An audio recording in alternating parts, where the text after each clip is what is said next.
My name is Kimberly Cato, and I'm the registered psychotherapist and CEO of True Roots Counseling Services, where we purpose to come alongside people who are overwhelmed and perhaps blindsided by life altering circumstances and give them tools and strategies designed to help them, you know, transform their trauma into triumph.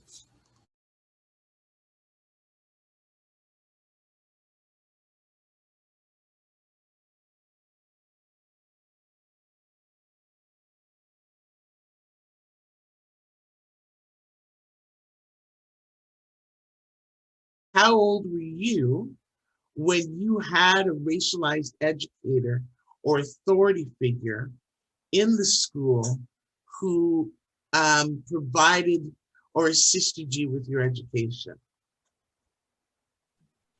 So for the panel, Um, um, Or I'll go first. I'll hop in.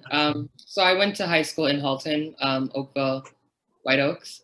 My first time I ever saw a Black teacher was, I think, grade 10, grade 11. He was actually a retired teacher, so he was only in on supply. So I didn't actually have him as a full-time teacher. I only had him if a teacher was away at the school. So that, again, like I guess essentially I've never had a Black teacher full time. I've had a Black supply teacher that would regularly come in, and that's my only experience, unfortunately. yeah, yeah, um, I just wanted to add. So I grew up out in Manitoba, and my father was a principal. So aside from him, having this role in, up until even in my university, my undergrad, and then relocating to Ontario and attending Queen's for my BEd, yeah, I had absolutely no yeah, Black teachers. And I have two sons who are in Halton Board, and one's going to be in grade 9, the other's grade 5, and they have yet to see someone who looks like them. yeah, As a teacher. And then, when we look at administration, it gets even slimmer and slimmer. That yeah, representation yeah, just yeah, falls away.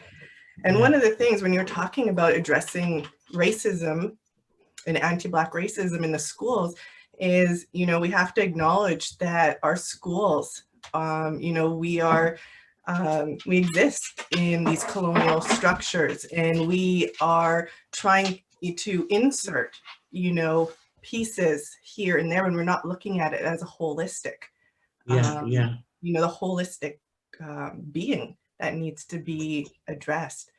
So yeah, I think, having that representation is key. yeah, Um, and we're not seeing that. So I guess the question begins on how do we start to increase, representation in our schools on all levels, from yeah, professional services to teachers to social workers, yeah, administrators, because we need people to not only acknowledge that anti-Black racism exists, but to understand that experience that our children are having, that, yeah, these subtle microaggressions, yeah, they impact our mental health as much as those overt. When yeah, you have you could have one overt experience, but then when you have these continuous microaggressions, it just eats away, and it takes away the confidence of many of our yeah, children. yeah, absolutely. Thank you for that. Yeah, Absolutely. and I just wanted to add that I had a different experience growing up here. I immigrated from the UK as a child, and I lived in the former Little West Indies, aka Little Jamaica. So I grew up in that area, and most of my teachers were Caribbean or immigrant teachers, and we had Black history classes after school. Oh, Yeah, this wow. I could date myself, but yeah, in elementary, grade 7, grade 8, we had Black history classes, and my brother and I were tested in the gifted range, And we used to have extra classes where we would read English literature and sit in a group and discuss different perspectives, but it was all based on colonial material. There wasn't really anything about Black authors or Black writers, only when I was going to my after school Black history classes. And going into high school, I went to a predominantly immigrant white high school, and they were told for some of the Black students that you have to have specific marks and certain characteristics in order to attend that school. And my dad was on the Parent Teacher Association, but again, fighting to have our history and our education acknowledged. There was denial from the early 70s from what I can remember, and majority of my friends that were in high school at the time that came from the Caribbean, they were told that their education was not equivalent to Canadian education. And some of them were repeating grades like elementary and repeating high school again because they were told that what they were, their value of their education wasn't good enough. And us being assimilated into the system, because that's what it is, being told that you're not like the other Blacks because you can manage in school and you don't have to take basic or applied. You know, there are a majority of us that were in advanced classes, but we weren't given any support or even acknowledged that we can do the job and we can do the work just as well as our white students. Okay. Where you say Little Jamaica, where exactly is that? Eglinton, going from Marley all the way to the bottom end of Kiel. So I grew up in the Black Creek, Eglinton area. Excellent. Excellent. Thanks for sharing that. Thanks for sharing that. Anybody else want to share from the panel of their experience in school? How old were you when you had your first, if you had a Black teacher at all? How old were you? I was actually 19. I was in college at the time when I had my first Black professor. Yeah, sad, very sad. So all through elementary school and high school, I went to elementary school in North York, and I went to high school in North York and finished up in Mississauga, and there was absolutely no one. When we started, I had this conversation with you, Kimberly, where when I did start elementary school, our family were the only Black family in the entire school. So there was absolutely no representation whatsoever. And then when I did get to college, and the one Black professor I found, whenever it came to anything Black history, she would always call on me, and it's like, please don't. Oh, no. So that was another issue, you know, that I didn't have to deal with, but because you were the only one, so you had to speak on behalf of all Black people. All of them, exactly.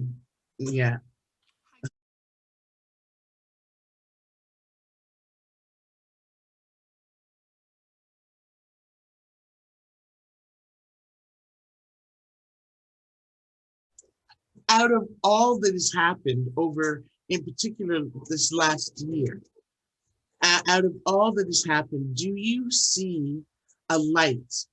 Do you see a benefit, or do you see a plus, one positive outcome for this last year in the journey of social distancing and isolation and all of this? Is there any light that you see in the midst of all this? And that's to the panel. Oh yes, Anita, please. So one thing that I could see as a positive or the light in this is that, you know, COVID has given us a pause, an unscheduled pause in our lives. And people are now more than ever able to turn their attention to focus on issues like Black Lives Matter, Indigenous sovereignty. And, what I see as the light at the end of this tunnel, and speaking from my perspective as an Afro-Indigenous woman, is that solidarity and cross-community collaboration and connections that we are making. And, within the Halton region, we still have a lot to go in terms of diversity, but having these spaces to discuss, we have that pause, we have this time. And, as much as we all just want to shut the Zoom off at the end of the day, having this forum, we're here. We're able to connect how many people together to share and have this discussion. So it's one of those, that light to bring, these conversations, the space, the time. So, as much as COVID has had its impact on us, I see this as, one of those positives or one of those lights that giving us pause and time to come back together, find solutions. Yeah, excellent.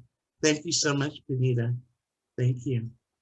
I definitely agree. Sorry, go ahead. Sorry, no, you go. Well, I agree with Benita at the fact that, normally I would probably be at events, but not attending as many as I can now that I'm remote, and I can, pop in and pop by, if people are having discussions. And I really appreciate the fact that people are creating those spaces now so that we can have these discussions, and they're ongoing. But I just want people to know that we've been having these discussions for a couple of decades now. And I think, the solution, if we want to be focused on that, like, how do we move forward? And I think Benita and a lot of other people said it's about decolonizing and not looking to the westernized textbooks to give us the application of how to grieve or how to celebrate or how to be in community. I think we were already in community when we were stolen. We were stolen not by ourselves, we were stolen together as groups. So we have to think about that when we're really starting to think about how do we heal. We have to go back to community. Yes, absolutely. Thank you so much for that. I agree. I think COVID, a lot of us have utilized technology a lot better. And it's so much easier to create these safe spaces and then also get the information out there across the communities, which is very, very important. You mentioned that these things have been going on for decades. Now they're going to continue to go on, and we can impact more people online. So that's a positive of COVID, is now that we are all a little bit more tech savvy, and then we can continue to have these conversations. Because like we didn't get to touch on a lot of things today. So I can see us having, it's just such a broad topic that it's going to take more time, and this definitely makes it easier too. So thank you so much, Kimberly. Bless your heart. Thank you. And I'll learn how to make the videos play so it can happen the way I see it happening in my head. But that there's hoping for next time. Thank you. Elsa? Yeah, for me, I think it's been a learning journey for me. As we talked about, Kimberly, I tapped into personally for me, my writing that I've done. I've tapped into that, my art, I've done that. But I think as a whole, as a Black culture and community, I'm really grateful for the fact that this COVID had brought us to, as Bianca said, just to be still and to be able to open up our doors to the whole world and to let them know of our struggles that we've been having, and let them in to be allies to dismantle all of it. And hopefully we can make a better future, not just for my children, but for my children's children and for my children's children. The work we do today, we have to remember, it's not just for today, but it's also for tomorrow. Thank you so much for that. The legacy. Absolutely. The legacy. It's all about the legacy. Yeah, absolutely. Janelle, did you want to tap in here? What positive have you gleaned from all of this? That essentially the culture is changing. We had almost 70 people in this room today talking about Black mental health. I was not in this room last year, so I'm letting you guys, culture is changing. And the sooner that we can say that, no, we're not okay, and make that part of, our language, the sooner that we will heal and be okay. Again, I think we've masked the idea of being strong and, being that strong Black woman, being that strong Black man, that has broken us down over the years. So now we're reckoning with that, changing our narrative and embracing the change that comes. So that's my light of the tunnel. Yeah. Thank you. Thank you. Miss Madison? I definitely think the positive is like COVID forced us to slow down, and the things we wanted to do but didn't have the time to do. Yeah. We have the time now, so it kind of forced us into it, which created a lot of change. Excellent. Yeah. So yeah, the for me too, having this moment of stillness, this pause, it really did open a door and a window of opportunity, because number one, it forced me to look deeper inside at what changes I wanted to see happening within my own self, different things that I wanted to reconstruct, and it created a boldness that I didn't have before. As bold as I am, I was always holding back. But something broke this year in the isolation, in the movements, in the activity, in the uprising. Something literally broke this year. And as much as I said in years gone by, enough is enough, and silence no more, this year, those were not just words. This year for me, it literally is enough. It's enough. I'm not going to be silent. I'm not going to appease your discomfort and swallow my tongue and my discontent. I'm going to speak on the things that cause me dis-ease. I'm going to speak on those things and bring them to the forefront. And by so doing, I'm going to encourage my sisters and my brothers who I know and see and feel are in similar boat of dis-ease to speak. No longer do we have to be silent or be still or put on that bold face. Now we do need to speak. And it literally is for our children's children. It's our legacy. It's our requirement. It's the exact reason that we're here. We're here to take where we are and open the door so it can be wider for those who are to come. And so I'm so very grateful for each and every one of you who've come, for those who've left already, and those who didn't quite get in. I saw an email just now, a number of them, and I apologize, though they'll see this by virtue of video, maybe later. I do apologize that I didn't let you in. I will iron out the challenges that we've had today, and when I say we, I mean me. And I will let you guys know when the next event is happening. And by that point, we'll get the technology working in our favor, and we'll go a little deeper into understanding Black mental health and where we're going from here. The solutions that we need, the challenges that we face, those are things that we do need to speak on and dig into and look for. But the greatest thing that we all have here today, the greatest thing, is our unity. It's us coming together and finally speaking our truth. That's the thing that's going to get us up and out. It's our unity. So think of the faces that you saw today. Think of the people and the voices that you heard. Think of the things that you didn't say that bubbled up within your system, and continue to dig on those places. And when we meet again, bring those issues forward. I'm going to send out an email when we're all done, and it's going to include the links to some of the things that I wanted to talk on in those videos. Have a look at those videos and answer the questions by virtue of an email back, and I'll compile it in such a way that it will lead us into our next phase and our next conversation.